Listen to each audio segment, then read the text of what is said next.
In this video, how to plan your move to Mexico, a step-by-step relocation guide. If you're dreaming of moving to Mexico, whether for retirement, a new job, or to be a digital nomad, you're in for an exciting adventure. Mexico offers vibrant culture, affordable living, stunning landscapes. It's a huge country with all different types of climates and biospheres and cultures and languages, but relocating to a new country can feel overwhelming without a clear plan. In today's video, I'm sharing a step-by-step guide to planning your move to Mexico, covering everything from choosing a destination to navigating residency, finding a house, and settling in. This is a detailed roadmap packed with practical information to make your relocation smooth and stress-free. Let's dive into the essential steps to plan your move to Mexico the right way. Step 1 is deciding where in Mexico you want to live. Mexico is a diverse country with options ranging from bustling cities to quiet beach towns. So your choice depends on your lifestyle, your budget, and your preferences. It's a very different thing being in a 10,000 person fisherman village compared to 20 million people in Mexico City. If you love urban energy, Mexico City offers world-class dining, culture, and job opportunities. There's always something to do, with a cost of living about 50% lower than major US cities. For coastal vibes, places like Puerto Vallarta or Playa del Carmen have beautiful beaches and thriving expat communities, though cost can be a bit higher in the touristy areas. If you're on a budget or prefer a slower pace, consider cities like Querétaro, Mérida, San Miguel de Allende, places in southern Mexico known for their affordability, safety, and colonial charm. Each region of Mexico has its own climate, culture, and costs. Coastal areas are humid and warm, where central highlands like Guanajuato have mild weather year-round. It's much more dry and desert-like. So do you want jungle? Do you want desert-like? Research potential destinations by checking cost of living data. That's one thing. There's sites like Numbeo that can estimate monthly expenses. Visit your top choices for a few weeks if possible. Do like a recon trip, ideally in different seasons to get a feel for the vibe, the infrastructure, and expat support.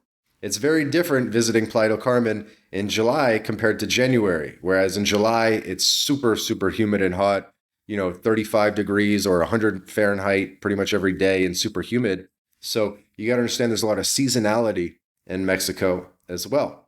Another tip is online forums and local Facebook groups. Things like that are great for getting insider tips on neighborhoods and local services. MyLatinLife, we have a Mexico Telegram group actually with about 1,000 people in there trading tips about Mexico. Step 2 is understanding Mexico's residency process. I've gone into a lot of detail about this in other videos, so for this one we'll keep it short, but basically most expats need a visa to live in Mexico long term. You can enter Mexico as a tourist for up to 180 days, but to stay longer without leaving the country, you'll need temporary or permanent residency status. Overstaying your visa doesn't have the most consequences right now, but it's not a very sustainable long-term solution.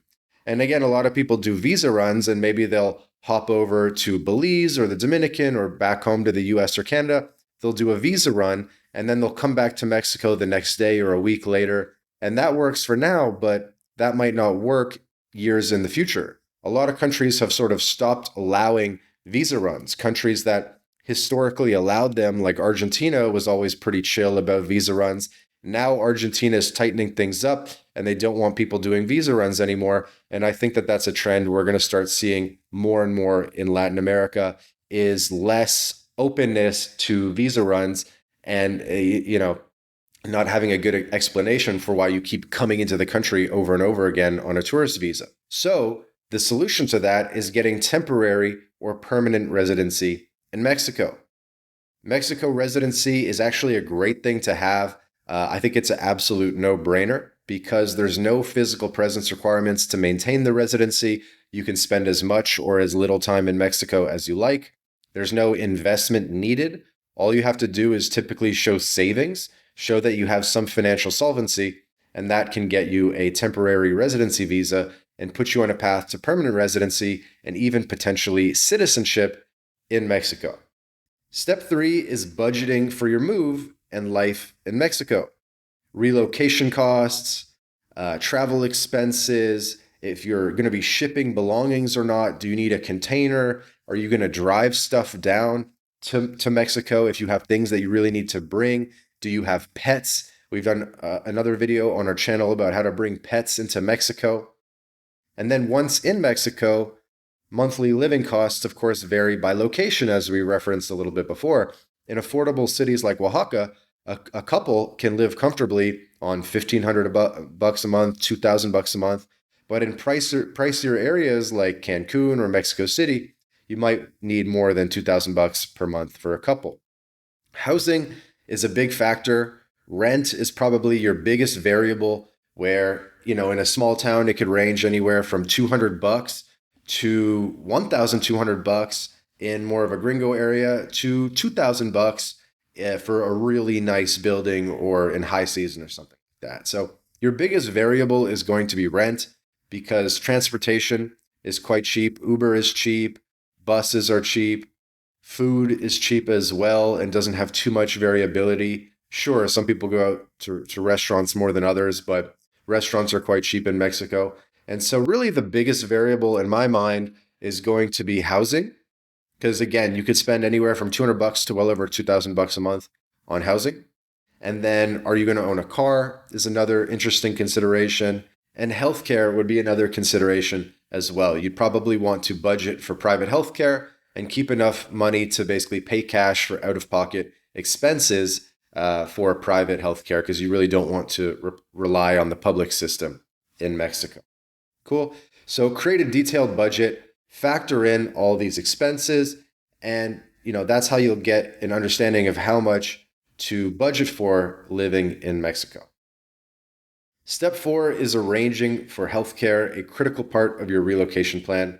Mexico offers affordable healthcare through the public IMSS system if you're a resident or citizen, or you'd be looking at private insurance or out-of-pocket care. IMSS, I don't see too many residents using that, maybe if you're on a very low income. But in my experience, most expats, most digital nomads do not use public healthcare in Mexico at all. And then the question becomes, so should you get health insurance, or should you just pay out of pocket every time you go? Obviously, the benefit of health insurance is for those higher ticket items, maybe for giving birth in Mexico, or for more expensive accidents. So things like going to the dentist, you can pay out of pocket $30. Going for an MRI, pay out of pocket $50, $80, whatever it is. But you might want to consider having health insurance, especially if you're planning on having kids, because each kid born in Mexico might be $2,000 to $5,000, and health insurance will often cover that. So just keep in mind, there's kind of 3 different aspects of healthcare in Mexico. There's public, there's private health insurance, and there's paying out of pocket. Step 5 is finding housing, which you can start researching before your move. Renting is the most common option for new expats. I highly recommend not buying right away. For one thing, because the buying property is not as fast of a process in Mexico as it often is in the US or Canada. It takes longer to close a transaction, especially if you need a mortgage, especially if it's near the coast or within the restricted zone.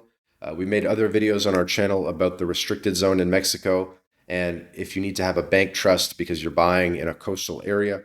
So long story short, definitely rent in Mexico, at least for the first year. Even if you're dead set on buying eventually, just rent in the area so that you can be there and be in an opportunistic position when deals come about, and you'll have a better understanding of the neighborhoods and the dynamics and what areas are quiet and which ones are more family friendly, and all the rest of it. Cool. Airbnb can be useful as well, especially for the first month. A lot of people, they'll get like a 1-month Airbnb for the first month. Maybe they'll extend that Airbnb. Maybe they'll try to do an aftermarket deal with the host and say, hey, can I just pay you cash and give me a small discount? And then after Airbnb, that's when you're going to work your way up to a 12-month lease. Some people do 6-month leases as well in Mexico. Kind of depends on the city. In touristier cities, a 6-month lease is quite normal. Whereas maybe in places like Mexico City or Guadalajara, more of a business type of city, a 6-month lease doesn't make as much sense, and you'd be looking at 12-month leases. Okay, so that's kind of the progression from Airbnb to a lease to owning property. Highly recommend visiting in person. Do not sign a 12-month lease remotely without ever having been to the country. Don't send a security deposit over the internet to someone you've never met. Could potentially be a scam. So, be wary of scams. There definitely are some targeting foreigners, especially in touristy areas, which is why we recommend getting that Airbnb first, or maybe a hotel or whatever, but just getting some short-term accommodation first. And then when you have boots on the ground, that's when you want to secure your long-term place. Step 6 is handling logistics for your belongings and pets. If you're bringing in furniture or personal items, decide whether to ship, sell, or store them. Shipping a small container from the US to Mexico can cost $2,000 to $5,000 or more, where selling items and then buying locally might be cheaper. Because, of course, they have furniture in Mexico, they have couches, they have most things you need. For pets, you'll need a health certificate from a vet issued within 10 days of travel and proof of rabies vaccinations as well. If you're coming from the US or Canada, it's relatively easy to bring a pet to Mexico. If you're coming from Europe or somewhere else in Latin America, it could be slightly more complicated because there are some NAFTA agreements that make it easier to bring pets between Canada, the US, and Mexico. Airlines like Aeromexico allow pets in the cabin or in cargo, but check requirements for your destination. For the city that you're going to, there might be strict entry processes. It might depend on the size of your dog or your animal as well, of course. So budget for some pet-related costs like quarantine or vet visits. If you're driving to Mexico, research border policies and temporary vehicle import permits. We have other videos on the channel about the TIP, the temporary import permit, which allows you to bring your car into Mexico for up to 6 months. Permanent importation of a vehicle is complex and costly. So if you do want to eventually have a car full-time in Mexico, don't try to, legalize your vehicle from the US. It's very complex.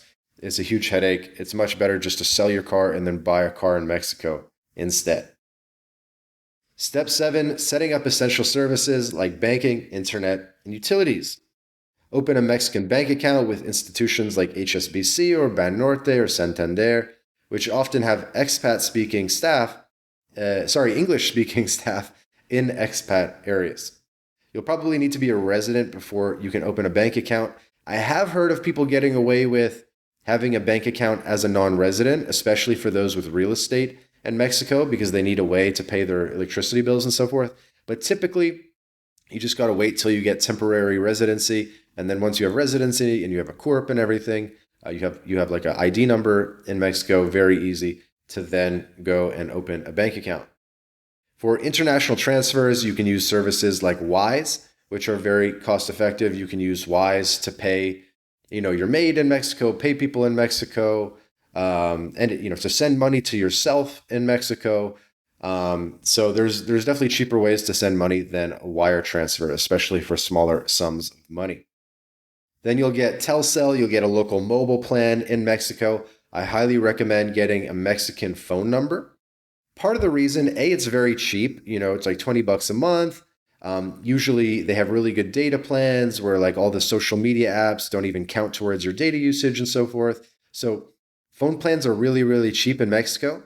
They even have phone plans that work like all over the Americas, where you could then use that Mexican phone number in Canada, where you could then use that Mexican phone number in the US or Brazil and have access to data.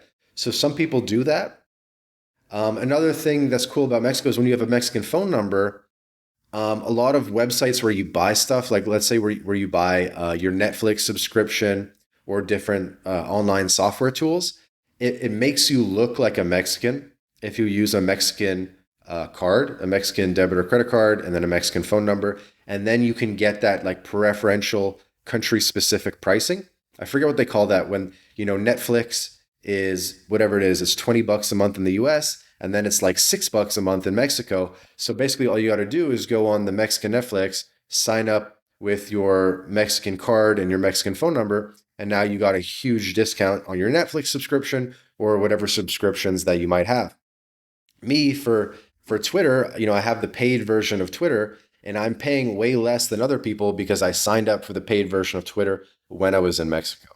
Step 8 is learning basic Spanish and understanding local culture. Knowing Spanish will make your daily life easier, from navigating bureaucracy to shopping at local markets. It's going to make it easier for you to have local friends, have a local support system, join local sports teams. My Spanish definitely got a lot better when I started playing in a local soccer league in Spanish, right? So learn the language. It's super helpful. My Latin Life, we're actually really proud. We just launched a book. It's called Learn Spanish for Adult Beginners Workbook. There's a link in the description to our book if you'd like to, support us. You can get a paperback version of the book. You can get a Kindle copy. You could get the audiobook on Audible. So pick up a copy of the book. Would really love it. And if you do buy the book, send us a message, send me an email, send me a DM and say, hey, I got the book. Send me a photo of the book and we'll hook you up with a free consulting call or something like that. Cool. Okay, moving on. So step 9 is preparing for transportation and safety. Mexico's public transport is super affordable. They have subway systems in places like Mexico City. And then the long distance buses like the ADEO, which is the brand of, it's kind of like a Greyhound bus, but it's actually way nicer than a Greyhound. It's very comfortable. The buses are modern. You can take like a cross-country bus basically anywhere in Mexico, especially from Mexico City. From Mexico City, you can take a bus anywhere in the country. You can take a bus all the way to Cancun or all the way to Tijuana from Mexico City. And really, like every major city in Mexico has a really good bus terminal with locations where you can go pretty much everywhere. So oftentimes it makes more sense. Like sometimes it makes more sense to take the bus from Mexico City to Guadalajara than it does to fly that same route. So I know in the US or Canada, you probably don't take too many Greyhounds because you think, the Greyhound's kind of shitty and whatever and neglected. It's very different in Mexico and very different in Latin America in general. Brazil is also famous for having like luxury buses that are really, really nice. And Mexico, same kind of thing. The buses can be really, really nice. Usually they have different like tiers of buses, and they have more luxury ones than others. ADEO has a type of bus called the Platino or the Platinum bus, and it's a little bit more expensive, but it's like a super luxury experience. And another thing I'd mention about transportation is you probably don't need a car at all in Mexico. Okay, so I know you're used to being from Canada and the US and you have to have a car and you've had a car since you're 18. In Mexico, you actually don't really need a car. And for a lot of people, it would probably make sense if you really needed access to a car, just to hire like a private driver. You could go to a taxi company and say, hey, I want a private driver. And then you pay like whatever, $500 a month. And this guy will pick you up anytime you want, so you can do things like that. What a lot of families in Mexico do is they have a couple trusted taxi drivers in their WhatsApp. So they have maybe like 5 taxi drivers. They have 1 or 2 guys that are their go-to that'll like pick them up midnight, pick them up, whatever. And then they have, some backup taxis as well. And then, so you're kind of building familiarity, building a relationship with the taxi that picks you up every single time. So it almost kind of becomes like a private driver. So that's pretty common, especially in cities without Uber. But now you have Uber in more than 50% of Mexico. Pretty much all the major cities have Uber in Mexico. Notable exceptions would be Playa del Carmen, I think Veracruz as well. So some of the coastal areas are missing it, but pretty much all the inland cities have Uber. So you can get by with Uber. It's like usually less than $2 or less than $5 a ride. So it makes owning a car really unnecessary. And then the other part of owning a car is, yes, the cops can be, arbitrarily stopping people and asking for bribes. And, the process of if there's a car accident and who's at fault and, getting insurance to pay out can be stressful. And it's a bit of a new process to navigate, especially if you don't speak Spanish. So getting in an accident in Mexico and you don't speak Spanish is a little bit of a nightmare. So just avoid the whole thing. Don't buy a car. Don't drive in Mexico. I guess you can rent a car and it's fine because you get car insurance through your credit card if you have a good US credit card. So maybe renting is okay in some circumstances, but I really wouldn't buy in Mexico. The public transportation and the Ubers and everything are just too good, so it's not really necessary. And then step 10, build a support network in Mexico. Connect with other expats, connect with locals as well, because you kind of get something different from these different groups of people. Like the expats will help you navigating expat things like how to transfer money or residency visas or, what's the best expat health insurance. So it's good to have expat friends that are facing some of the same issues. But then it's also really important to have local friends as well who know how to navigate the local issues. They know the best place to get fruits and vegetables. They know, the rules of the road, what neighborhoods to avoid, things like that. So it's important to build a social network both of expats and of locals, and definitely don't neglect building relationships with locals as well. Kind of ties back to learning Spanish and the importance of doing that. I think as a retiree, what I'm hearing a lot is that actually really people of all ages who go to Mexico, what I hear is that their social life skyrockets. Retirees in Canada and the US, it's difficult to get people out of the house and everything. But in Mexico, you have retirees getting together to go for walks and they're playing cards and they're playing bocce ball. And they have these like retiree communities, especially in places like San Miguel de Allende or Lake Chapala, Ajijic, or, places in Baja California. So most retirees especially say that their social life skyrockets in Mexico. And same thing for digital nomads, same thing for, sort of middle-aged expats. Everybody's social life really skyrockets in Mexico. So to wrap things up, planning your move to Mexico involves careful research and preparation, but it's absolutely doable. Choose your destination based on lifestyle and budget, secure your residency visa early, create a detailed budget, arrange healthcare, find housing, handle logistics, set up services, learn Spanish, prioritize safety, and build a community. Start planning 6 to 12 months in advance, especially for residency, and visit your destination beforehand if possible. Mexico's affordability, culture, and welcoming vibe make it an incredible place to live. And with this guide, you're ready to make your move a success. Thanks for watching, and if you found this video helpful, please give it a thumbs up and subscribe for more tips on living in Mexico. Share your relocation plans or questions in the comments. We'd love to hear from you. And if you want to work with us directly, you want relocation support, you want residency in Mexico, all the rest of it, there's a link in the description where you can book a call with us. You can book a one-on-one consultation, get all your burning questions answered, and we can personally hold your hand through this relocation process. Until next time, we'll see you in the next video.